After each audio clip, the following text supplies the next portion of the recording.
ಓಂ ಶಾಂತಿ.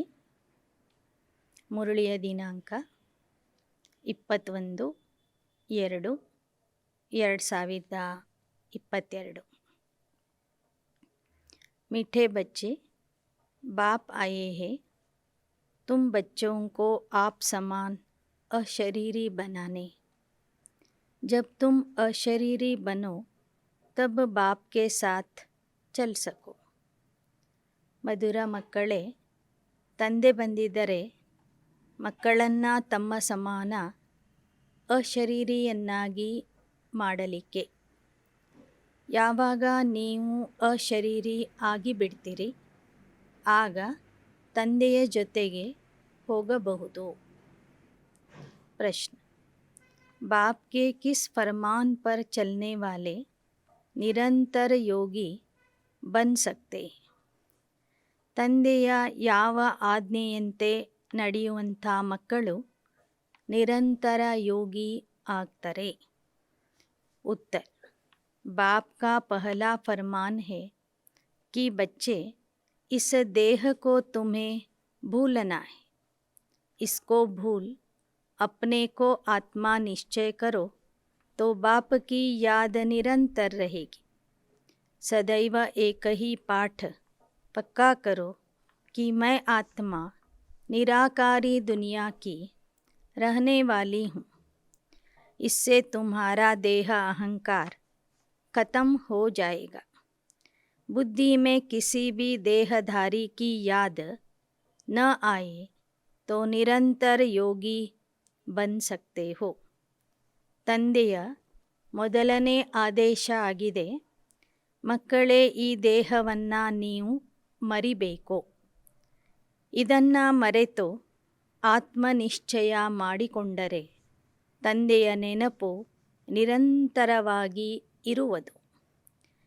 ಸದಾ ಒಂದೇ ಪಾಠವನ್ನು ಪಕ್ಕಾ ಮಾಡಿಕೊಳ್ಳಿ. ನಾನು ಆತ್ಮ ನಿರಾಕಾರಿ ಪ್ರಪಂಚದ ನಿವಾಸಿಯಾಗಿದ್ದೇನೆ. ಇದರಿಂದ ನಿಮ್ಮ ದೇಹದ ಅಹಂಕಾರ ಖತಮ್ ಆಗುವುದು. ಬುದ್ಧಿಯಲ್ಲಿ ಯಾವುದೇ ದೇಹಧಾರಿಯ ನೆನಪು ಬರಬಾರದು. ಆಗ ನೀವು ನಿರಂತರ ಯೋಗಿ ಆಗಬಹುದು. ಗೀತ್, ತುಮೇ ಪಾಕೆ ಹಮ್ನೆ ಜಹಾನ್ ಪಾಲಿಯಾ. ನಿನ್ನನ್ನು ಪಡೆದು ನಾವು ಎಲ್ಲವನ್ನೂ ಪಡೆದಿದ್ದೇವೆ. ಯಹ ಕಿಸ್ನೆ ಕಹಾ? आत्मा ने कहा, ओम अर्थात मैं शांत स्वरूप। यह सब समझने की बातें हैं। पहले अपने को आत्मा निश्चय करो। हम आत्मा फर्स्ट, बाद में यह शरीर मिलता है। हम आत्मा किसकी संतान है? उस शांति के सागर, ज्ञान के सागर परमपिता परमात्मा की संतान है। वह सदैव शांत है। हम आत्मा एक शरीर छोड़ दूसरा लेते हैं, पार्ट बजाते हैं. ಓಂ ಶಾಂತಿ ಅನ್ನೋದನ್ನು ಯಾರು ಹೇಳ್ತಾರೆ?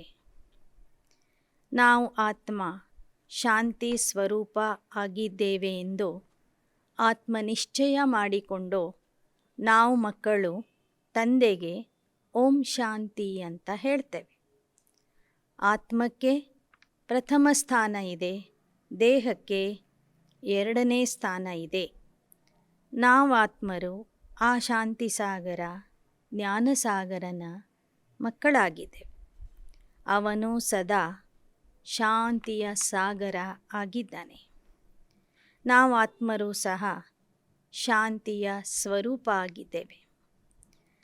ಆತ್ಮ ಒಂದು ದೇಹ ಬಿಟ್ಟು ಇನ್ನೊಂದು ದೇಹದಲ್ಲಿ ಹೋಗಿ ಪಾತ್ರ ಮಾಡ್ತದೆ. ಶಿವ ಬಾಬಾ ವಿಚಿತ್ರ है। उस आत्मा को अपना चित्र नहीं है, तुमको तो अपना चित्र है। बोलते रहते हो, बाप कहते मैं सदैव विचित्र. ಶಿವ ಬಾಬಾ ವಿಚಿತ್ರ ಆಗಿದ್ದಾರೆ, ಅಂದರೆ ದೇಹರಹಿತ. ನಮಗೆ ಚಿತ್ರ ಇದೆ ಅಂದರೆ ದೇಹ ಇದೆ. ದೇಹದ ಮೂಲಕ ನಾವು ಮಾತಾಡ್ತೇವೆ. ಬಾಬಾ ಹೇಳ್ತಾರೆ, ನಾನು ಸದಾ ವಿಚಿತ್ರ ಆಗಿದ್ದೇನೆ.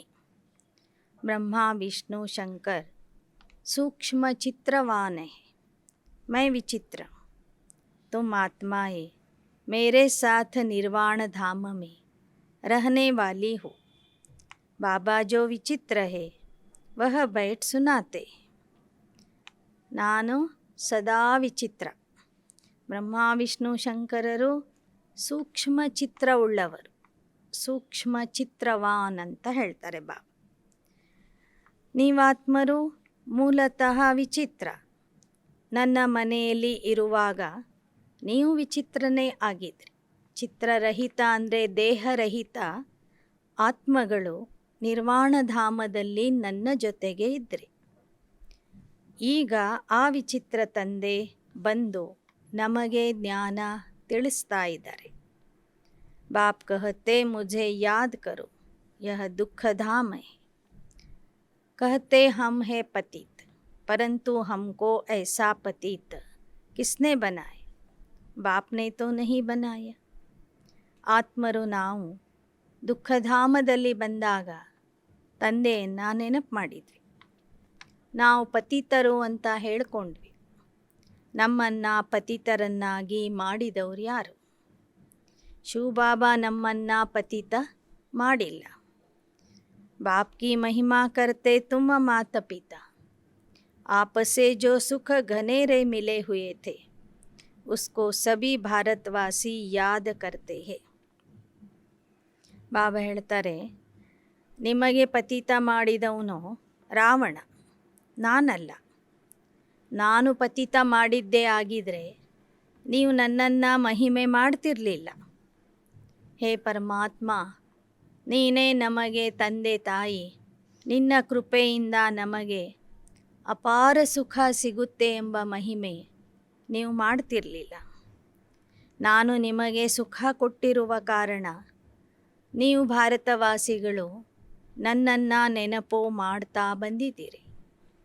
ಬ್ರದರ್ಹುಡ್ है, फिर जब जिस्मानी बनते हैं तो प्रजापिता ब्रह्मा द्वारा रचना होती है.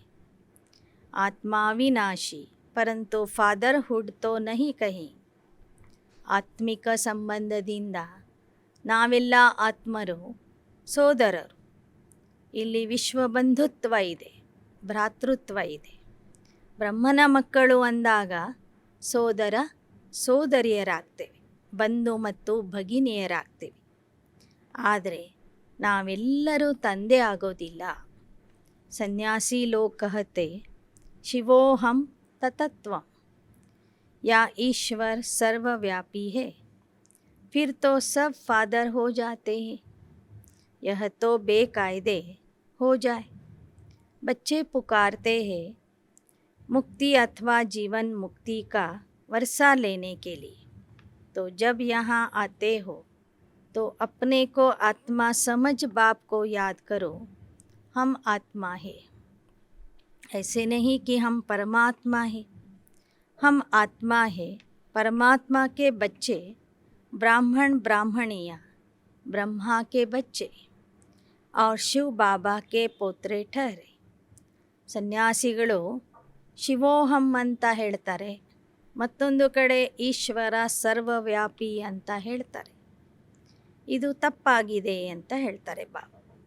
ನೀವೆಲ್ಲರೂ ನನಗೆ ಮುಕ್ತಿ ಜೀವನ ಮುಕ್ತಿಗಾಗಿ ಕರೆದಿದ್ದೀರಿ. ಮುಕ್ತಿ ಜೀವನ್ ಮುಕ್ತಿಯ ಆಸ್ತಿ ಕೊಡು ಅಂತ ಕರೆದಿದ್ದೀರಿ. ಈಗ ನಾನು ಬಂದಿದ್ದೇನೆ, ಉಪಾಯ ಹೇಳ್ತೇನೆ. ಮಕ್ಕಳೇ, ಮುಕ್ತಿ ಜೀವನ್ ಮುಕ್ತಿ ಬೇಕಾದರೆ ಆತ್ಮ ಆಗಿ ನನ್ನನ್ನು ನೆನಪು ಮಾಡಿರಿ. ಈಗ ನೀವು ಸಾಕಾರದಲ್ಲಿ ಬ್ರಹ್ಮನ ಮಕ್ಕಳು, ಶಿವನ ಮೊಮ್ಮಕ್ಕಳಾಗಿದ್ದೀರಿ. सब याद करते हैं परमात्मा को. ओ गॉड फादर कहते, फिर उनको सर्वव्यापी कहेंगे तो वर्षा कैसे मिलेगा? ಎಲ್ಲರೂ ಆ ಪರಮಾತ್ಮನನ್ನು ನೆನ್ಪು ಮಾಡ್ತಾರೆ, ಮತ್ತೊಂದು ಕಡೆ ಸರ್ವವ್ಯಾಪಿ ಅಂತ ಹೇಳ್ತಾರೆ. ಸರ್ವವ್ಯಾಪಿ ಅಂತ ಹೇಳಿದರೆ ಆಸ್ತಿ ಯಾರಿಂದ ಹೇಗೆ ಸಿಗ್ತದೆ? भगवान है एक, तुम सब भगत हो, ब्राइड्स अनेक, ब्राइड ग्रूम अर्थात साजन एक है. ಭಗವಂತ ಒಬ್ಬನೇ, ನೀವೆಲ್ಲರೂ ಭಕ್ತರು. ವರ ಒಬ್ಬನೇ, ವಧುಗಳು ನೀವೆಲ್ಲರೂ ಆಗಿದ್ದೀರಿ. ಏಕ ಬಾಪ ಹೇ ಬಾಕಿ ಸಬ್ ಬಚ್ಚೆ, ತೋ ಔರ್ ಕಿಸ್ಕೋ ಭಿ ಯಾದ ನ ಕರೋ. ಬಾಬಾ ಹೇಳ್ತಾರೆ, ನಾನೊಬ್ಬನೇ ತಂದೆ, ನಾನೇ ನಿಮಗೆ ಆಸ್ತಿ ಕೊಡೋನು. ಆದ್ದರಿಂದ ನೀವು ನನ್ನೊಬ್ಬನನ್ನೇ ನೆನಪು ಮಾಡಿ, ಬೇರೆ ಯಾರನ್ನೂ ನೆನಪು ಮಾಡಬೇಡಿ. आत्मा कहती हम दुखी भ्रष्टाचारी है, यहाँ दैवी राज्य तो है नहीं. ಆತ್ಮ ತಾನೇ ಹೇಳ್ತಾ ಇದೆ, ಇಲ್ಲಿ ಎಲ್ಲರೂ ದುಃಖಿ ಆಗಿದ್ದೇವೆ, ಭ್ರಷ್ಟಾಚಾರಿ ಆಗಿದ್ದೇವೆ ಅಂತ. भारतवासी कहते हेवनली गॉड फादर, हेवन कोई मूलवतन को नहीं कहा जाता. यह याद रखना है कि हम आत्मा निराकारी दुनिया की रहवासी है और कोई देहधारी की याद न आए. ಇತರ ಧರ್ಮದವರು ಅವನಿಗೆ ಹೆವನ್ಲಿ ಗಾಡ್ ಫಾದರ್ ಅಂತ ಹೇಳ್ತಾರೆ. ಹೆವನ್ ಅಂದರೆ ಸ್ವರ್ಗ, ಮೂಲವತನಕ್ಕೆ ಸ್ವರ್ಗ ಅಂತ ಹೇಳೋದಿಲ್ಲ. ಈಗ ತಂದೆ ಬಂದು ಹೇಳಿದರು, ನಾವು ಆತ್ಮರು ಸಹ ಆ ನಿರಾಕಾರಿ ಲೋಕದ ನಿವಾಸಿಗಳಾಗಿದ್ದೇವೆ, ಪುನಃ ಆ ಲೋಕಕ್ಕೆ ಹೋಗಬೇಕಾಗಿದೆ. ಆದ್ದರಿಂದ ನಿಮ್ಮ ದೇಹ ಸಹಿತವಾಗಿ ಎಲ್ಲ ದೇಹಧಾರಿಗಳನ್ನು ಮರೀರಿ. ಕೊನೆ ಕ್ಷಣದಲ್ಲಿ ಯಾವುದೇ ದೇಹಧಾರಿಯ ನೆನಪು ನಮಗೆ ಬರಬಾರದು. ದೇಹ ಅಹಂಕಾರ छोड़ अपने को आत्मा समझ बाप को याद करना है. यह जो कुंभ का मेला कहते, वह कोई सुहावने संगम का मेला नहीं. ದೇಹ ಅಹಂಕಾರವನ್ನು ಬಿಟ್ಟು ಆತ್ಮ ಆಗಿ ನನ್ನನ್ನು ನೆನಪು ಮಾಡಿ. ಇನ್ನು ಕುಂಭಮೇಳ ಆಚರಿಸ್ತಾರೆ. ನದಿ ಹಾಗೂ ಸಮುದ್ರದ ಸಂಗಮ ಸ್ಥಾನದಲ್ಲಿ ಅಥವಾ ಎರಡು ನದಿಗಳ ಸಂಗಮ ಸ್ಥಾನದಲ್ಲಿ ಹೋಗಿ ಸ್ನಾನ ಮಾಡ್ತಾರೆ. ಆದರೆ ವಾಸ್ತವಿಕವಾಗಿ ಸಂಗಮ್ ಕೋ ಕಹಾ ಜಾತಾ ಹೈ ಕಲಿಯುಗ ಅಂತ್ಯ और सतयुग की आदि को. ಸಂಗಮ ಅಂದ್ರೇನು? ಕಲಿಯುಗದ ಅಂತ್ಯ, ಸತ್ಯಯುಗದ ಆದಿಯ ಸಮಯಕ್ಕೆ ಸಂಗಮ ಅಂತ ಹೇಳಲಾಗ್ತದೆ. यहाँ तो कलयुग में सब पतित है, एक भी पावन नहीं. भल महात्माएं हैं, परंतु पावन तो कोई है नहीं. सब कहते यह पतित दुनिया है. कुंभ पर जाते हैं पावन बनने के लिए, गंगा में स्नान करते हैं, साधु संत सब जाते हैं पावन बनने. बाप कहते मैं तब आता हूँ जब बहुत भ्रष्टाचार होता है, मनुष्य बहुत दुखी हो जाते. ಕಲಿಯುಗದ ಜನ ನದಿಗಳ ಸಂಗಮದಲ್ಲಿ ಹೋಗಿ ಸ್ನಾನ ಮಾಡ್ತಾರೆ. ಸಾಧು ಸಂತರೂ ಸಹ ಹೋಗಿ ಅಲ್ಲಿ ಸ್ನಾನ ಮಾಡ್ತಾರೆ. ಅಲ್ಲಿ ಅರ್ಥ ಆಗ್ತದೆ ಎಲ್ಲರೂ ಪತಿತ ಆಗಿದ್ದಾರೆ ಅಂತ. ಎಲ್ಲ ಕಡೆಗೂ ಭ್ರಷ್ಟಾಚಾರ ತುಂಬಿದೆ, ಮನುಷ್ಯರು ದುಃಖಿಯಾಗಿದ್ದಾರೆ. ಸರ್ವರ ಉದ್ಧಾರ ಮಾಡಲಿಕ್ಕಾಗಿ मैं आकर इन सब का उद्धार करता हूँ. अहिल्याए गणिकाए साधुओं गुरुओं का उद्धार करने आता हूँ, क्योंकि वह तो पावन आत्माएं है नहीं. ಅಹಿಲ್ಯೆಯರು, ಗಣಿಕೆಯರು, ಸಾಧು ಸಂತರು ಎಲ್ಲರ ಉದ್ಧಾರ ಮಾಡಲಿಕ್ಕಾಗಿ ನಾನೇ ಬರ್ತೀನಿ. ಯಾಕೆ ಅಂದರೆ ನಾನು ಬರುವ ಸಮಯದಲ್ಲಿ ಒಬ್ಬರೂ ಇಲ್ಲಿ ಪಾವನ ಸ್ಥಿತಿಯಲ್ಲಿ ಇರೋದಿಲ್ಲ, ಎಲ್ಲರೂ ಪತಿತ ಆಗಿರ್ತಾರೆ. ಪಾವನ್ ದುನಿಯಾ ಮೇ ಫಿರ್ ಪತಿತ ನಹೀ ಹೋತೆ, ಲಾ ನಹೀ. ಪತಿತ ಪ್ರಪಂಚದಲ್ಲಿ ಪಾವನರು ಒಬ್ಬರೂ ಇಲ್ಲ, ಪಾವನ ಪ್ರಪಂಚದಲ್ಲಿ ಒಬ್ಬರೂ ಪತಿತರು ಇರೋದಿಲ್ಲ. साधु लोग अपने को महात्मा समझते, वह तो अपने को महात्मा कहाँ समझते, अपने को ಪರಮಾತ್ಮ ಸಮಜ್ತೆ. ಸಾಧು ಸಂತರು ತಮಗೆ ಬರೇ ಮಹಾತ್ಮ ಅಂತ ತಿಳ್ಕೊಳ್ಳೋದಿಲ್ಲ, ಅವರು ಪರಮಾತ್ಮ ಅಂತ ತಿಳ್ಕೊತಾರೆ. ಶಿವೋಹಂ ಕಹತೆ, ನಾವೇ ಶಿವ, ನಾವೇ ಪರಮಾತ್ಮ ಅಂತ ಹೇಳ್ಕೊಡ್ತಾರೆ. ಪ್ರಾಚೀನ ಮಹಾತ್ಮಾಯಿ कहते थे परमात्मा बेअंत है, वह रचता और उसकी रचना बेअंत है, तो फिर निर्वाण धाम कैसे ले जाएंगे. ಹಳೆ ಕಾಲದ ಮಹಾತ್ಮರು ಪರಮಾತ್ಮನ ಬಗ್ಗೆ ಹೇಳ್ತಿದ್ರು. ಪರಮಾತ್ಮ ಮತ್ತು ಅವನ ರಚನೆಗೆ ಆದಿ ಇಲ್ಲ, ಅಂತ್ಯ ಇಲ್ಲ ಅಂತ ಹೇಳ್ತಿದ್ರು. ಅವನು ಬೇಅಂತ ಆಗಿದ್ದಾನೆ. ಅವರಿಗೆ ಅವನ ಆದಿ ಅಂತ್ಯ ಗೊತ್ತಿರಲಿಲ್ಲ ಅಂದರೆ ಅವರು ತಮ್ಮ ಭಕ್ತರಿಗೆ ಪರಮಾತ್ಮನ ಪರಿಚಯ ಹೇಳಿ ಪರಮಾತ್ಮನ ಮನೆಗೆ ಹೇಗೆ ಕರ್ಕೊಂಡು ಹೋಗ್ತಾರೆ? ಕರ್ಕೊಂಡು ಹೋಗಲಿಕ್ಕೆ ಆಗಲಿಲ್ಲ. उनको पता ही नहीं था कि जीवन मुक्त भी भारत था. उस समय कोई धर्म नहीं था. ಅವರಿಗೆ ಗೊತ್ತೇ ಇಲ್ಲ ಜೀವನ್ ಮುಕ್ತಿಯ ರಾಜ್ಯ ಭಾರತದಲ್ಲಿ ಇತ್ತು ಅಂತ. ಸೂರ್ಯವಂಶಿ ಚಂದ್ರವಂಶಿ ಥೇ. ಆ ಸಮಯದಲ್ಲಿ ಸೂರ್ಯವಂಶ ಚಂದ್ರವಂಶದ ರಾಜ್ಯ ಇತ್ತು. ಧರ್ಮನೂ ಒಂದೇ ಇತ್ತು. कोई धर्म नहीं था. फिर सूर्यवंशी बदल चंद्रवंशी बने. पुनर्जन्म में आते 84 जन्म लिए. 84 लाख नहीं, यह भी गपोड़ा लगा दिया है. ಆ ದೇವತೆಗಳು ಪುನರ್ಜನ್ಮದಲ್ಲಿ ಬರ್ತಾ ಬರ್ತಾ 84 ಜನ್ಮಗಳನ್ನು ಪಡ್ಕೋತಾರೆ. 84 ಲಕ್ಷ ಜನ್ಮಗಳು ಅಲ್ಲ. ಅದು ಸಹ ಬಹಳ ದೊಡ್ಡ ಸುಳ್ಳಾಗಿದೆ. ಒಬ್ಬ ಮನುಷ್ಯ ಆತ್ಮ 84 ಲಕ್ಷ ಜೀವರಾಶಿಗಳಲ್ಲಿ ಹುಟ್ಟಿ ಬರ್ತಾನೆ ಅಂತ ಏನು ಹೇಳಿದ್ದಾರೆ, ಅದು ಬಹಳ ದೊಡ್ಡ ಸುಳ್ಳಾಗಿದೆ. ಬ್ರಹ್ಮ ಕಾ ದಿನ್ और ಬ್ರಹ್ಮ ಕಿ ರಾತ್ 84 ಜನ್ಮ ಚಾಹಿಯೇನ. ಬ್ರಹ್ಮನ ಹಗಲು ಬ್ರಹ್ಮನ ರಾತ್ರಿ ಅಂತ ಹೇಳಲಾಗ್ತದೆ. ಇಡೀ ಒಂದು ಕಲ್ಪದಲ್ಲಿ ಪಾತ್ರ ಮಾಡಲಿಕ್ಕೆ 84 ಜನ್ಮಗಳು ಬೇಕು. बाप कहते अब किसको भी याद न करो, मैं तुम्हारा बिलेवड परमात्मा और तुम मेरी संतान.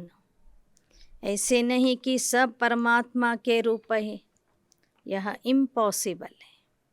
ನೀವು ನನ್ನನ್ನೇ ನೆನಪು ಮಾಡಿ, ನೀವು ನನ್ನ ಪ್ರೀತಿಯ ಮಕ್ಕಳಾಗಿದ್ದೀರಿ ವಿನಃ ನೀವು ಪರಮಾತ್ಮ ಆಗಿಲ್ಲ. ಪರಮಾತ್ಮನ ರೂಪನೂ ಅಲ್ಲ ನೀವು. ಅದು ಅಸಂಭವ ಆಗಿದೆ. ಯಹ ಏಕಜ್ ಭೂಲ್ ಹೈ. ಮೈ ಬಾಪ್ ಬಾಕಿ ಸಬ್ ಬಚ್ಚೆ. ಮಕ್ಕಳಿಗೆ ತಂದೆ ಅಂತ ಹೇಳುವುದು, ತಂದೆಗೆ ಸರ್ವವ್ಯಾಪಿ ಅಂತ ಹೇಳುವುದು ಬಹಳ ದೊಡ್ಡ ತಪ್ಪಾಗಿದೆ. ಈಗ ಬಾಬಾ ಹೇಳ್ತಾರೆ, मैं आता हूँ जब इस शरीर में, तो प्रजापिता ब्रह्मा को ग्रेट ग्रेट ग्रैंड फादर कहेंगे. पहले है ब्राह्मण. ನಾನು ಇವರ ದೇಹದಲ್ಲಿ ಬಂದಾಗ ಇವರಿಗೆ ಪ್ರಜಾಪಿತ ಬ್ರಹ್ಮ ಅಂತ ನಾಮಕರಣ ಮಾಡ್ತೀನಿ. ಇವರೇ ಇಡೀ ಸಾಕಾರ ಜಗತ್ತಿಗೆ ಆದಿಪಿತ, ಗ್ರೇಟ್ ಗ್ರೇಟ್ ಗ್ರ್ಯಾಂಡ್ ಫಾದರ್ ಆಗ್ತಾರೆ. भारत में विराट रूप दिखाते ब्राह्मण है चोटी, भगवान की ऊंचे ते ऊंची संतान. अब तुम ईश्वरीय औलाद बने. ಭಾರತದಲ್ಲಿ ಮಾತ್ರ ವಿರಾಟ ರೂಪದ ಚಿತ್ರ ಇದೆ. ವರ್ಣಗಳ ಬಗ್ಗೆ ಜ್ಞಾನ ಇದೆ ಭಾರತೀಯರಿಗೆ. ಆ ವಿರಾಟ ರೂಪದಲ್ಲಿ ಅತೀ ಉನ್ನತ ಸ್ಥಾನದಲ್ಲಿ ಬ್ರಾಹ್ಮಣರಿದ್ದಾರೆ. ನಂತರ ದೇವತೆಗಳು, ಕ್ಷತ್ರಿಯರು, ವೈಶ್ಯರು ಮತ್ತು ಶೂದ್ರರು ಬರ್ತಾರೆ. ಸಂಗಮ ಯುಗದಲ್ಲಿ ಮತ್ತೆ ನಾವು ಜುಟ್ಟಿನ ಸಮಾನ ಬ್ರಾಹ್ಮಣರಾಗ್ತೀವಿ. ನಾವು ಈಶ್ವರನ ಮಕ್ಕಳಾಗ್ತೀವಿ. अब शिव बाबा के पोत्रे और पोत्रियाँ प्रजापिता ब्रह्मा के बच्चे, तुम वर्षा ಶಿವ ಬಾಬಾ ಸೇ ಲೇ ರಹೆ. ಈಗ ನೀವು ಶಿವನ ಮೊಮ್ಮಕ್ಕಳು, ಬ್ರಹ್ಮನ ಮಕ್ಕಳಾಗಿದ್ದೀರಿ. ಆಸ್ತಿ ನಿಮಗೆ ಶಿವ ತಂದೆಯಿಂದ ಸಿಗ್ತದೆ. ಶಿವ ಬಾಬಾ ಹೇ ಝೋಲಿ ಭರ್ನೆ ವಾಲಾ और ಖಾಲಿ ಕರ್ನೆ ವಾಲಿ ಹೇ ಮಾಯಾ. ಶಿವ ಬಾಬಾ ನಿಮ್ಮ ಬುದ್ಧಿಯ ಜೋಳಿಗೆಯನ್ನು ತುಂಬುತ್ತಾರೆ, ಮಾಯೆ ನಿಮ್ಮ ಜೋಳಿಗೆಯನ್ನು ಖಾಲಿ ಮಾಡ್ತದೆ. गाते हैं पतित पावन सीताराम, परंतु मनुष्यों की बुद्धि में त्रेता वाला राम सीता है. ಬಾಬಾ ಹೇಳ್ತಾರೆ, ಪತಿತ ಪಾವನ ಸೀತಾರಾಮ್ ಅಂತ ಹಾಡ್ತಾರೆ, ಆದರೆ ಅವರ ಬುದ್ಧಿಯಲ್ಲಿ ಸೀತೆಯ ಗಂಡ ರಾಜಾರಾಮನ ನೆನಪು ಬರ್ತದೆ. ಪತಿತ ಪಾವನ್ ತೋ ಸಬ್ಕಾ ಬಾಪ್ ಏಕ್ ಹಿ ಹೇ. ವಾಸ್ತವಿಕವಾಗಿ ಪತಿತರನ್ನು ಪಾವನ ಮಾಡುವಂಥ ರಾಮ ಪರಮಾತ್ಮ ಒಬ್ಬನೇ ಆಗಿದ್ದಾನೆ. यहाँ तो हनुमान के मंदिर भी जाकर कहते त्वमेव माताश्च पिता, वह कैसे हो सकता. ಇಲ್ಲಿ ಹನುಮಂತನ ಭಕ್ತರು ಹನುಮಂತನ ಮಂದಿರಕ್ಕೆ ಹೋಗಿ ಹಾಡ್ತಾರೆ, ತ್ವಮೇವ ಮಾತಾಶ್ಚ ಪಿತಾ ತ್ವಮೇವ ಅಂತ. ಹನುಮಂತ ಎಲ್ಲ ಆತ್ಮರಿಗೂ ತಂದೆ ತಾಯಿ ಹೇಗೆ ಆಗ್ತಾನೆ? ಸಬ್ಕಾ ಸದ್ಗತಿ ದಾತಾ ಪತಿತ ಪಾವನ್ ಜ್ಞಾನ ಕಾ ಸಾಗರ್ ಏಕ್ ಹಿ. ಸರ್ವರ ಸದ್ಗತಿ ದಾತ ಪತಿತ ಪಾವನ ಜ್ಞಾನ ಸಾಗರ ಒಬ್ಬನೇ ಆಗಿದ್ದಾನೆ. ವಹ ಜೋ ಸಾಗರ್ ಸೆ ನದಿಯಾ ನಿಕಲ್ತಿ ಹೇ ವಹ ಹೇ ಪಾನಿ. ಪಾನಿ ತೋ ಪತಿತ ಪಾವನ್ ಹೋ ನ ಸಕೆ. ಸ್ಥೂಲ ಸಾಗರದಿಂದ ಹುಟ್ಟುವ ನದಿಗಳಲ್ಲಿ ನೀರು ಹರಿತದೆ. ನೀರು ಆತ್ಮನನ್ನು ಪಾವನ ಮಾಡೋದಿಲ್ಲ. कोई भी खंड में ऐसे नहीं कहेंगे कि पानी में स्नान करने से पावन बन मुक्ति को पाएंगे. ಬಾಬಾ ಹೇಳ್ತಾರೆ, ಬೇರೆ ಯಾವ ದೇಶದಲ್ಲೂ ಈ ಥರ ಹೇಳೋದಿಲ್ಲ. ನದಿಯಲ್ಲಿ ಸ್ನಾನ ಮಾಡೋದ್ರಿಂದ ನಾವು ಪಾವನ ಆಗಿ ಮುಕ್ತಿಗೆ ಹೋಗ್ತೀವಿ ಅನ್ನೋದು ಯಾವ ದೇಶದವರು ಸಹ ಒಪ್ಪೋದಿಲ್ಲ. एक है मुक्ति, दूसरा जीवन मुक्ति, और सद्गति अथवा जीवन मुक्ति का दाता एक ही है. ಆದರೆ ವಾಸ್ತವಿಕವಾಗಿ ಒಂದು ಮುಕ್ತಿ ಇದೆ, ಎರಡನೇದು ಜೀವನ್ ಮುಕ್ತಿ ಇದೆ. ಮುಕ್ತಿ ಜೀವನ್ ಮುಕ್ತಿಯ ದಾತ ಒಬ್ಬನೇ ಆಗಿದ್ದಾನೆ. 5000 वर्ष पहले लक्ष्मी नारायण का राज्य था, कोई खंड नहीं था. 5000 वर्ष हो गए तो भूल गए, पीछे और खंड आते. अब इतनी वृद्धि हो गई है कि देखो बच्चे, यह हमेशा याद रखो, सब सुनते हो तो यह मत समझना यह दादा व ब्रह्मा बोलता है. शिव बाबा जो सबका रचयिता है, वह बैठ रचना का राज समझाते. 5000 ವರ್ಷಗಳ ನಾಟಕದ ಜ್ಞಾನನೇ ಇರಲಿ ಅಥವಾ 84 ಜನ್ಮಗಳ ಕಥೆನೇ ಇರಲಿ, ಪ್ರತಿಯೊಂದು ವಿಚಾರ ಹೇಳುವಂಥವರು ಶಿವ ಬಾಬಾ ಆಗಿದ್ದಾರೆ ವಿನಃ ಬ್ರಹ್ಮ ಬಾಬಾ ಅಲ್ಲ. ಋಷಿ ಮುನಿ ತೋ ಸಬ್ ಕಹತೆ परमात्मा बेअंत है, हम नहीं जानते. आस्तिक तो तुम ब्राह्मण हो जो निश्चय करते हो, अपनी और रचना की नॉलेज लेते हो. त्रिकालदर्शी बाप तुमको बनाते. ಬಾಬಾ ಹೇಳ್ತಾರೆ, ನೀವೇ ನಿಜವಾದ ಆಸ್ತಿಕರು, ತ್ರಿಕಾಲ ಜ್ಞಾನವನ್ನು ತಿಳ್ಕೋತೀರಿ. ಶಿವ ಬಾಬಾ ನಿಮ್ಮನ್ನು ತ್ರಿಕಾಲದರ್ಶಿಯನ್ನಾಗಿ ಮಾಡ್ತಾರೆ. ತುಮ್ ಬ್ರಾಹ್ಮಣ ಹಿ ತ್ರಿಕಾಲದರ್ಶಿ ಹೋ, ದೇವತಾ ಭಿ ತ್ರಿಕಾಲದರ್ಶಿ ನಹಿ ಹೈ, ಋಷಿ ಮುನಿ ಭಿ ಕೋಯಿ ತ್ರಿಕಾಲದರ್ಶಿ ನಹಿ ಹೈ.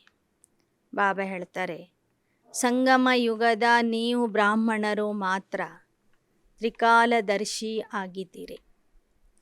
ದ್ವಾಪರ ಕಲಿಯುಗದ ಋಷಿ ಮುನಿಗಳು ತ್ರಿಕಾಲದರ್ಶಿ ಅಲ್ಲ. ಸತ್ಯತ್ರೇತಾಯುಗದ ದೇವತೆಗಳು ತ್ರಿಕಾಲದರ್ಶಿ ಅಲ್ಲ. ತುಮ್ ಹೋ ಸಬ್ಸೆ ಉತ್ತಮ್ ತೇ ಉತ್ತಮ್ ಬ್ರಾಹ್ಮಣ. ತುಮ್ ಬಾಪ್ ಕಿ ಶ್ರೀಮತ್ ಪರ್ ಭಾರತ್ ಕೋ ಶ್ರೇಷ್ಠತೆ ಶ್ರೇಷ್ಠ ಬನಾತೆ. ನೀವು ಸರ್ವೋತ್ತಮ ಬ್ರಾಹ್ಮಣರಾಗಿದೆ. ತಂದೆಯ ಶ್ರೀಮತದಿಂದ ಭಾರತಕ್ಕೆ ಶ್ರೇಷ್ಠಾತಿ ಶ್ರೇಷ್ಠವನ್ನಾಗಿ ಮಾಡ್ತೀರಿ. श्रीमद् भगवान की है, कृष्ण की नहीं. पतित पावन भी वही है, कृष्ण नहीं. वह सबका बाप है. ಶ್ರೀಮತ ಕೊಡೋನು ಪರಮಾತ್ಮ ಆಗಿದ್ದಾನೆ ವಿನಃ ಕೃಷ್ಣ ಅಲ್ಲ. ಕೃಷ್ಣ ಪತಿತ ಪಾವನನೂ ಅಲ್ಲ. ಪತಿತ ಪಾವನ परमात्मा ಒಬ್ಬನೇ. वह हम आत्माओं को ज्ञान देते, इसलिए गाया जाता ज्ञान अंजन सद्गुरु दिया, पतित पावन सद्गति दाता वही. बच्चों को पैदा करते, फिर टीचर बनकर पढ़ाते, फिर गुरु बनकर सद्गति देते. ಬಾಬಾ ಹೇಳ್ತಾರೆ, ನಾನೇ ಬಂದು ನಿಮಗೆ ಜ್ಞಾನ ತಿಳಿಸ್ತೀನಿ. ಆದ್ದರಿಂದ ಗಾಯನ ಇದೆ, ಸದ್ಗುರು ಪರಮಾತ್ಮ ಬಂದು ಜ್ಞಾನದ ಅಂಜನ ಹಾಕಿದಾಗ ಅಜ್ಞಾನದ ಅಂಧಕಾರ ದೂರ ಆಗ್ತದೆ ಅಂತ. ಆ ತಂದೆಯೇ ಬಂದು ನಮಗೆ ಮೊದಲು ರಚನೆ ಮಾಡ್ತಾರೆ, ಶಿಕ್ಷಕ ಆಗಿ ಓದಿಸ್ತಾರೆ, ಕೊನೆಗೆ ಗುರು ಆಗಿ ಸದ್ಗತಿಗೆ ಕರ್ಕೊಂಡು ಹೋಗ್ತಾರೆ. सदगति में ले जाने वाला सदगति दाता एक ही बाप है. तुम नई दुनिया में जाने के लिए, मनुष्य से देवता बनने के लिए यह पढ़ाई पढ़ रहे. सद्गति ಕೊಡುವಂತಹ ಸದ್ಗತಿ ದಾತ ಒಬ್ಬನೇ ಆಗಿದ್ದಾನೆ.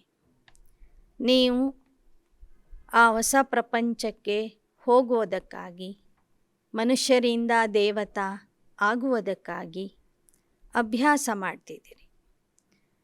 अब तो भल देवताओं को पूजते हैं, परंतु यह नहीं जानते कि जरूर देवता धर्म के थे. जिसको पूजते हैं उनका वह धर्म कहेंगे. भारतवासियों का तो आदि सनातन देवता धर्म था. ಬಾಬಾ ಹೇಳ್ತಾರೆ, ಭಾರತವಾಸಿಗಳು ಯಾರನ್ನ ಪೂಜಿಸ್ತಾ ಇದ್ದಾರೆ ಆ ಧರ್ಮವನ್ನೇ ಮರ್ತಿದ್ದಾರೆ. ಆದರೆ ದೇವತೆಗಳನ್ನು ಪೂಜಿಸ್ತಾ ಇದ್ದಾರಂದರೆ ನಾವು ದೇವತಾ ಧರ್ಮದವರು ಅನ್ನೋದು ಅಲ್ಲಿ ಅರ್ಥ ಆಗಿಬಿಡ್ತದೆ. ಮನುಷ್ಯ 84 लाख जन्म लेते हैं क्या? क्या सब लेते हैं? इतने लाख जन्म हो उसके लिए बहुत बड़ा कल्प चाहिए. यह भी ड्रामानुसार खेल बना हुआ है. जो पास्ट हुआ सो ಡ್ರಾಮಾ. ಬಾಬಾ ಹೇಳ್ತಾರೆ, ಒಬ್ಬ ಮನುಷ್ಯ 84 ಲಕ್ಷ ಜನ್ಮಗಳನ್ನು ಪಡ್ಕೋತಾನೇನು? 84 ಲಕ್ಷ ಜನ್ಮಗಳಲ್ಲಿ ಬಂದು ಪಾತ್ರ ಮಾಡಬೇಕಂದ್ರೆ ನಾಟಕ ಎಷ್ಟು ದೊಡ್ಡದಾಗಬೇಕು? ಬಾಬಾ ಹೇಳ್ತಾರೆ, ನಾಟಕ ಅಷ್ಟು ದೊಡ್ಡದು ಇಲ್ಲ. ಕೇವಲ 5000 ವರ್ಷಕ್ಕೊಮ್ಮೆ ಈ ನಾಟಕ ಪುನಃ ಪುನಃ ರಿಪೀಟ್ ಆಗ್ತದೆ. ಬಾಪ್ ಸಮझाते विष्णु के 2 रूप लक्ष्मी नारायण स्वदर्शन चक्रधारी नहीं है. स्वदर्शन चक्रधारी तो तुम ब्राह्मण हो. कितना फर्क हो जाता. फिर कहते कृष्ण का सुदर्शन चक्र था. लड़ाई के मैदान में चक्र लगाया, फिर कौरव मारे गए. लेकिन देवता कभी हिंसा थोड़े ही करते. ಬಾಬಾ ಹೇಳ್ತಾರೆ, ವಿಷ್ಣುವಿನ 2 ರೂಪ ಅಂದರೆ ಸತ್ಯಯುಗದ ಲಕ್ಷ್ಮೀ ನಾರಾಯಣರು ಸ್ವದರ್ಶನ ಚಕ್ರಧಾರಿ ಅಲ್ಲ. ಸಂಗಮ ಯುಗದ ಬ್ರಾಹ್ಮಣ ಮಕ್ಕಳು ಮಾತ್ರ ಸ್ವದರ್ಶನ ಚಕ್ರಧಾರಿ ಆಗಿದ್ದೀರಿ. ಶಾಸ್ತ್ರಗಳಲ್ಲಿ ಬರೆದಿದ್ದಾರೆ, ಸುದರ್ಶನ ಚಕ್ರ ಕೃಷ್ಣನ ಹತ್ತಿರ ಇತ್ತು, ಅದರಿಂದ ಅವನು ಅನೇಕ ಕೌರವರನ್ನು ನಾಶ ಮಾಡಿದ್ದ. ಲೇಕಿನ್ ದೇವತಾ ಕಭಿ ಹಿಂಸಾ ಥೋಡೆ ಹಿ ಕರ್ತೆ. ಆದರೆ ದೇವತೆಗಳು ಎಂದೂ ಆ ಥರ ಹಿಂಸೆ ಮಾಡೋದಿಲ್ಲ. ಕೃಷ್ಣ 33 ಕೋಟಿ ದೇವತೆಗಳಲ್ಲಿ ಪ್ರಥಮ ದೇವತ. ಅವನು ಯಾಕೆ ಆ ಥರ ಹಿಂಸೆ ಮಾಡ್ತಾನೆ? ವಹ ತೋ ಡಬಲ್ ಅಹಿಂಸಕ್ ಹೈ, ನಾ ಉನ್ಮೇ ವಿಕಾರ ಹೇ ನಾ ಲಡಾಯಿ ಹೇ. ಕೃಷ್ಣ ಮತ್ತು ಅವನ ಜೊತೆಗಿರುವಂಥ ದೇವತೆಗಳು ಡಬಲ್ ಅಹಿಂಸಕ ಆಗಿರ್ತಾರೆ. ಅವರಲ್ಲಿ ವಿಕಾರಗಳು ಇರೋದಿಲ್ಲ. ಅವರು ಯಾರ ಜೊತೆಗೆ ಯುದ್ಧನೂ ಮಾಡೋದಿಲ್ಲ. ಹಿಂಸಾ ಹೇ ಏಕ ದೋ ಕೋ ವಿಷ ಪಿಲಾನ, काम कटारी चलाना सबसे बड़ी हिंसा है. बाप कहते इससे आदि मध्य अंत्य दुख भोगते आए. सत्युग में काम कटारी नहीं चलती थी, वाइस्लेस राज्य था. ಹಿಂಸೆ ಎಂದರೆ ವಿಕಾರದಲ್ಲಿ ಹೋಗೋದು, ಪರಸ್ಪರರಿಗೆ ವಿಕಾರದ ವಿಷ ಕೊಡೋದು. ಆ ವಿಷದ ಕಾರಣದಿಂದ ನೀವು ನರಕದಲ್ಲಿ ದುಃಖಿಯಾಗಿದ್ದೀರಿ. ಸತ್ಯಯುಗದಲ್ಲಿ ಈ ಕಾಮ ವಿಕಾರ ಇರೋದಿಲ್ಲ. ಅಲ್ಲಿ ಎಲ್ಲರೂ ನಿರ್ವಿಕಾರಿಗಳು, ಸರ್ವಗುಣ ಸಂಪನ್ನರು, ಮರ್ಯಾದಾ ಪುರುಷೋತ್ತಮ ಆಗಿರ್ತಾರೆ. इस साइंस से जो भी विमान आदि निकले हैं 100 वर्ष के अंदर, यह किस लिए, यह ट्रायल हो रही है.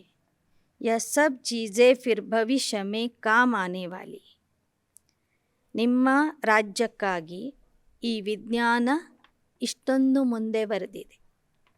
ನಿಮಗೆ ರಾಜ್ಯದ ಸ್ಥಾಪನೆ ಮಾಡಿಕೊಡೋದಕ್ಕಾಗಿ ಈ 100 ವರ್ಷದ ಒಳಗೆ ಎಷ್ಟೊಂದು ವಿಮಾನಗಳನ್ನು ಕಂಡುಹಿಡಿದಿದ್ದಾರೆ, ವಿಜ್ಞಾನದ ಸಾಧನಗಳನ್ನು ಕಂಡುಹಿಡಿದಿದ್ದಾರೆ. ಈ ಎಲ್ಲ ವಸ್ತುಗಳು ಭವಿಷ್ಯದಲ್ಲಿ ನಿಮ್ಮ ಕೆಲಸಕ್ಕೆ ಬರ್ತವೆ. इनके द्वारा अभी सब कुछ विनाश हो जाएगा, फिर यह सुख के काम में आएंगे. यहाँ तो सुख भी है तो दुख भी है. ವಿಜ್ಞಾನದಿಂದನೇ ವಿನಾಶನೂ ಆಗಬೇಕು, ವಿಜ್ಞಾನದಿಂದ ಸ್ವರ್ಗದ ಸ್ಥಾಪನೆಯೂ ಆಗಬೇಕು. ಇಲ್ಲಿ ವಿಜ್ಞಾನ ಮನುಷ್ಯನಿಗೆ ಒಂದು ಕಡೆ ಸುಖನೂ ಕೊಡ್ತಿದೆ, ಇನ್ನೊಂದು ಕಡೆ ದುಃಖನೂ ಕೊಡ್ತಾ ಇದೆ. ಸುಖ ಕಡಿಮೆ, ದುಃಖ ಜಾಸ್ತಿ ಕೊಡ್ತಾ ಇದೆ. ಇದಕ್ಕೆ ಹೇಳ್ತಾರೆ ಮಾಯಾ ಕಾ ಪಾಂಪ್. ಆದರೆ ಅಲ್ಪಕಾಲದ ಈ ವಿಜ್ಞಾನದ ಸುಖ ನೋಡಿ ಜನ ಇದೇ ಸ್ವರ್ಗ ಅಂತ ತಿಳ್ಕೊಂಡಿದ್ದಾರಲ್ಲ, ಇದು ಮಾಯೆಯ ವೈಭವ ಆಗಿದೆ, ನಕಲಿ ಸ್ವರ್ಗ ಆಗಿದೆ. ವಿನಾಶ ಹೋ ಯಹ ತೋ ಅಚ್ಚಾ ಹೇ ನಾ. ಬಾಪ್ ಕಹತೆ मैं आकर क्या करूं, मुझे बुलाते हैं ಪತಿತ ಪಾವನ್ आओ. ಬಾಬಾ ಹೇಳ್ತಾರೆ, ನನಗೆ ಪತಿತ ಪಾವನ ಬಾ ಅಂತ ಕರೆದಿದ್ದೀರಿ, ಪಾವನ ಮಾಡು ಅಂತ ಕರೆದಿದ್ದೀರಿ, ಮತ್ತು ನಾನು ಬಂದು ಆ ಕೆಲಸನೇ ಮಾಡ್ತೀನಿ. ಪತಿತರನ್ನು ಪಾವನ ಮಾಡ್ತೀನಿ, ಪಾವನ ಆತ್ಮರ ಸಲುವಾಗಿ ಸ್ವರ್ಗದ ಸ್ಥಾಪನೆ ಮಾಡ್ತೀನಿ. यह खेल बना हुआ है. बाप सुख धाम रचते, रावण फिर दुख धाम बनाते. ಪರಮಾತ್ಮ ಬಂದು ಸುಖಧಾಮದ ಸ್ಥಾಪನೆ ಮಾಡ್ತಾನೆ, ರಾವಣ ಬಂದು ಅದನ್ನೇ ಪುನಃ ದುಃಖಧಾಮ ಮಾಡ್ತಾನೆ. बाप भी ड्रामा के बंधन में है. जब सब दुखी हो जाते हैं तब मुझे आना पड़ता है. ಬಾಬವರು ಸಹ ಈ ನಾಟಕದ ಬಂಧನದಲ್ಲಿ ಇದ್ದಾರೆ. ಯಾವಾಗ ಎಲ್ಲರೂ ದುಃಖಿ ಆಗ್ತಾರೆ ಆಗ ನಾನು ಬರಬೇಕಾಗ್ತದೆ. ನಾನು ಬರುವ ಸಮಯ ಅಂದರೆ ಕಲಿಯುಗ ಅಂತ್ಯ, ಸತ್ಯಯುಗ ಆದಿ का यह संगम है. संगम पर कुंभ का मेला करते, वह है पानी के सागर और नदियों का मेला. और यह है परमपिता परमात्मा और हम ಆತ್ಮಾओं का ಮೇಳ. ಲೌಕಿಕ ಜನ ಸ್ಥೂಲವಾದ ಸಂಗಮಕ್ಕೆ ಹೋಗಿ ಅಲ್ಲಿ ಕುಂಭಮೇಳ ಮಾಡ್ತಾರೆ, ಸ್ನಾನ ಮಾಡ್ತಾರೆ. ಆದರೆ ನಿಜವಾದ ಮೇಳ ಪರಮಾತ್ಮ ಮತ್ತು ಆತ್ಮರ ಮಿಲನದ ಮೇಳ ಮಧುಬನದಲ್ಲಿ ನಡೀತದೆ.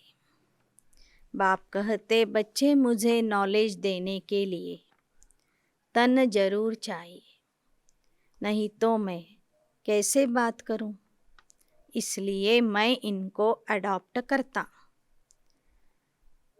ಎಲ್ಲರಿಗೂ ಜ್ಞಾನ ಕೊಡೋದಕ್ಕಾಗಿ ನನಗೆ ಒಂದು ದೇಹದ ಆಧಾರ ಬೇಕಾಗ್ತದೆ. ದೇಹದ ಆಧಾರ ಇಲ್ಲದೆ ನಾನು ಹೇಗೆ ಮಾತಾಡಲಿ, ಹೇಗೆ ನಿಮ್ಮನ್ನು ರಚನೆ ಮಾಡಲಿ?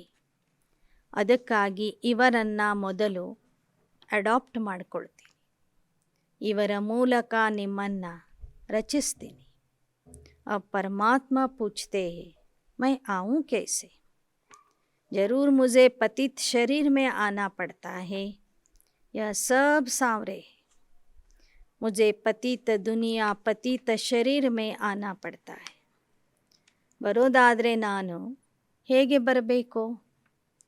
ಜಗತ್ತು ಪತಿತ ಆದಾಗ ಪತಿತ ದೇಹದಲ್ಲಿನೇ ನಾನು ಪತಿತರನ್ನು ಪಾವನ ಮಾಡಲಿಕ್ಕಾಗಿ ಬರಬೇಕಾಗ್ತದೆ. ನಾನು ಬರುವಾಗ ಎಲ್ಲರೂ ಕಪ್ಪಾಗಿರ್ತಾರೆ. ತುಮ್ ಸಬ್ ಗೋರೆ ಥೇ ಅಬ್ ಸಾವರೆ ಹೋ, ತುಮ್ ಹರೇಕ್ ಕಾ ನಾಮ್ ಶ್ಯಾಮ ಸುಂದರ್ ಹೇ. ನೀವೆಲ್ಲರೂ ಒಂದು ಕಾಲಕ್ಕೆ ಸುಂದರ, ಪವಿತ್ರ, ಬೆಳ್ಳಗಾಗಿ ಆಗಿದ್ರಿ. ಈಗೆಲ್ಲರೂ ಕಪ್ಪಾಗಿದ್ದೀರಿ. ನಿಮ್ಮೆಲ್ಲರಿಗೂ ಸಹ ಶ್ಯಾಮ ಸುಂದರ ಅಂತ ಹೇಳಲಾಗ್ತದೆ. ಕೃಷ್ಣ ಕೋ ಕಹತೆ ಶ್ಯಾಮ ಸುಂದರ. ಬರೋಬರ್ ಭಾರತ್ ಪಹಲೆ ಸುಂದರ್ ಥಾ, ಗೋಲ್ಡನ್ ಏಜ್ಡ್ ಥಾ, ಫಸ್ಟ್ ಕ್ಲಾಸ್ ಪ್ರಕೃತಿ ಥಿ. ಕೃಷ್ಣನಿಗೆ ಶ್ಯಾಮ ಸುಂದರ ಅಂತ ಹೇಳ್ತಾರೆ.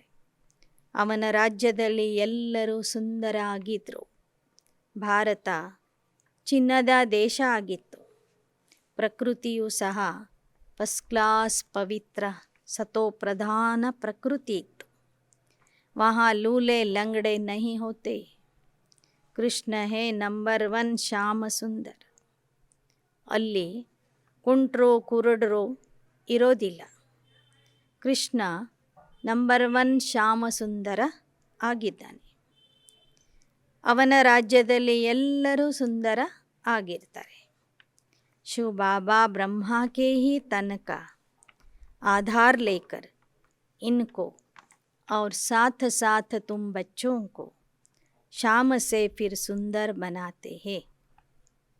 ಶಿವ ಬಾಬಾ ಬ್ರಹ್ಮ ತನುವಿನ ಆಧಾರ ಪಡ್ಕೊಂಡು ಮಕ್ಕಳನ್ನು ಶಾಮದಿಂದ ಸುಂದರ ಮಾಡ್ತಾರೆ. ಇವರನ್ನು ಶಾಮದಿಂದ ಸುಂದರ ಮಾಡ್ತಾರೆ. ಇವರ ಜೊತೆಗೆ ನಿಮ್ಮೆಲ್ಲರನ್ನು ಸುಂದರ ಮಾಡ್ತಾರೆ. ಅಚ್ಚ मीठे मीठे सिकिलदे बच्चों प्रति मात पिता बाप दादा का याद प्यार और गुड मॉर्निंग. रूहानी बाप की रूहानी बच्चों को नमस्ते. रूहानी बच्चों की रूहानी बाप दादा को याद प्यार, गुड मॉर्निंग और नमस्ते नमस्ते नमस्ते. धारणा के लिए मुख्य सार. धारणೆಗಾಗಿ मुख्यांशಗಳು. हम ब्राह्मण चोटी सबसे उत्तम है. इस नशे में रह श्रीमत पर भारत को श्रेष्ठ से श्रेष्ठ बनाने की सेवा करनी है. आस्तिक बनना और बनाना है. ನಾವು ಬ್ರಾಹ್ಮಣರು ಜುಟ್ಟಿಗೆ ಸಮಾನರು, ಉತ್ತಮರು. ಈ ನಶೆಯಲ್ಲಿ ಇದ್ದು ಶ್ರೀಮತದಿಂದ ಭಾರತವನ್ನು ಶ್ರೇಷ್ಠಾತಿ ಶ್ರೇಷ್ಠವನ್ನಾಗಿ ಮಾಡುವಂಥ ಸೇವೆ ಮಾಡಬೇಕು. ಆಸ್ತಿಕ್ ಬನನಾ और बनाना है. ಭಾರತ ದೇಶವನ್ನು ಪುನಃ ಶ್ರೇಷ್ಠ ದೇಶವನ್ನಾಗಿ ಮಾಡಬೇಕು. ಆಸ್ತಿಕ ಆಗಬೇಕು, ಅನೇಕರನ್ನು ಆಸ್ತಿಕರನ್ನಾಗಿ ಮಾಡಬೇಕು. ಎರಡನೇದು, ದೇಹ ಅಹಂಕಾರ ಕೋ ಛೋಡ್ आत्म अभिमानी बनना है. विचित्र बनने का पूरा पूरा पुरुषार्थ करना है. ದೇಹ ಅಹಂಕಾರ ಬಿಟ್ಟು ಆತ್ಮ ಅಭಿಮಾನಿ ಆಗಬೇಕು. ವಿಚಿತ್ರ ಅಂದರೆ ಅಶರೀರಿಯಾಗುವ ಪೂರ್ಣ ಅಭ್ಯಾಸ ಪುರುಷಾರ್ಥ ಮಾಡಬೇಕು. वरदान, श्रेष्ठ पुरुषार्थ द्वारा हर शक्ति व गुण का अनुभव करने वाले अनुभवी मूर्त भव. ಶ್ರೇಷ್ಠ ಪುರುಷಾರ್ಥದಿಂದ ಪ್ರತಿಯೊಂದು ಶಕ್ತಿ ಅಥವಾ ಗುಣದ ಅನುಭವ ಮಾಡುವಂತಹ ಅನುಭವದ ಮೂರ್ತಿ ಆಗಿರಿ.